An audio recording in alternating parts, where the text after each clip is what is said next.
Hey everyone, welcome to the Burnt Brass Homestead channel. The state of our economy is seriously concerning. It is not looking good at all. I work a full-time job in addition to homesteading. Working a full-time job and homesteading is very much doable. Just be careful not to take on too much at once. Reserve time for yourself, otherwise you will burn yourself out rather quickly. In any event, I work at a large, very well-known company, and I collaborate with others that work at very large companies as well. I am in a position that allows me a little more insight, or should I say a different view of what is happening than what is being reported in mainstream media.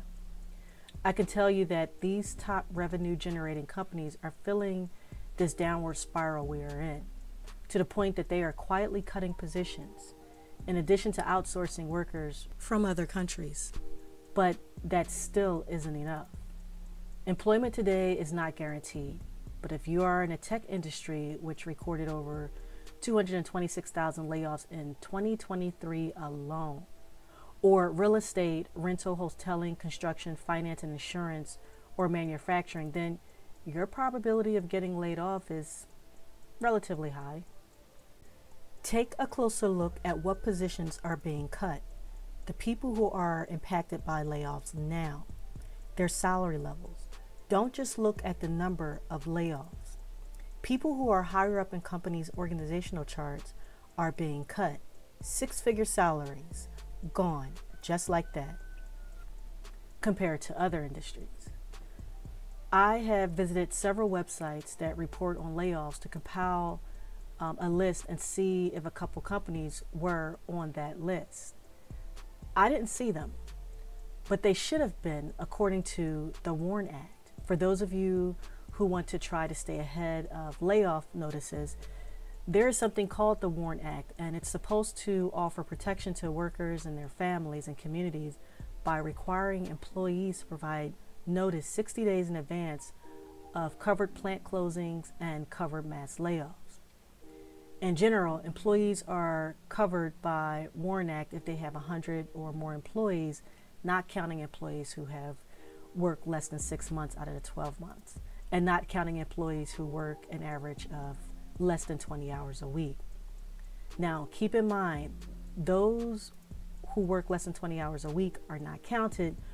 What sucks about that 20 hours a week, that keep in mind their hours are being cut as well. I know personally of someone who works now anywhere between 7 and 12 hours a week, but they're supposed to be working, or originally it was working 20 hours a week. And this is working with a very, very well-known company. Okay, so what triggers notice plant closings? A covered employee must give notice if an employee's site will be shutting down, or the shutdown will result in an employment loss for 50 or more employees during any 30-day period. What triggers a mass layoff notice it's covered by a covered employee must give notice if there will be a mass layoff which does not result from a plant closing, but which will result in employment loss at the employment site during any 30-day period for 500 or more employees, or for 50 to 409 employees if they make up at least 33% of the employer's active workforce. I will leave a link below to a site to look up mass layoffs in the description box.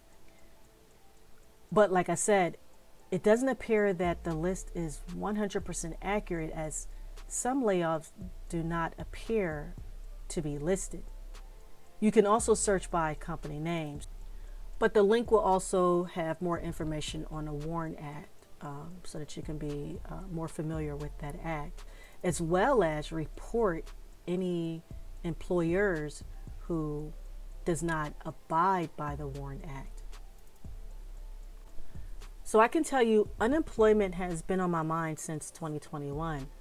Although I perform a somewhat important job function where I am employed, you just never know. I found that out recently when people that I have worked with for many, many years were laid off from their job at my company, as well as other companies that I work closely with.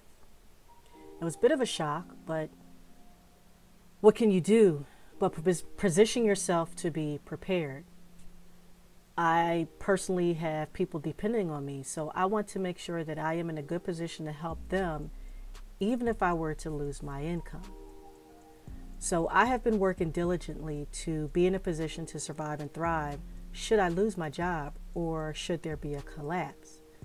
In addition to that, I have been learning and enhancing skills that were once common knowledge, now pretty much forgotten, or not currently being practiced by the vast majority of people, such as gardening, canning, fermenting, husbandry, butchering, midwifery, sewing, trapping, and more.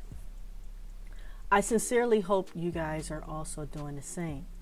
Use this video as encouragement to try and get ready for whatever it is that's coming. If you feel discouraged, watch my video, 365 Days of Garden Harvest. A small garden can go a very long way to provide food stability. Please help me get the message out there by liking this video, commenting, and/or sharing my videos on your webpage, Facebook, Twitter, or YouTube channel. Thanks for watching.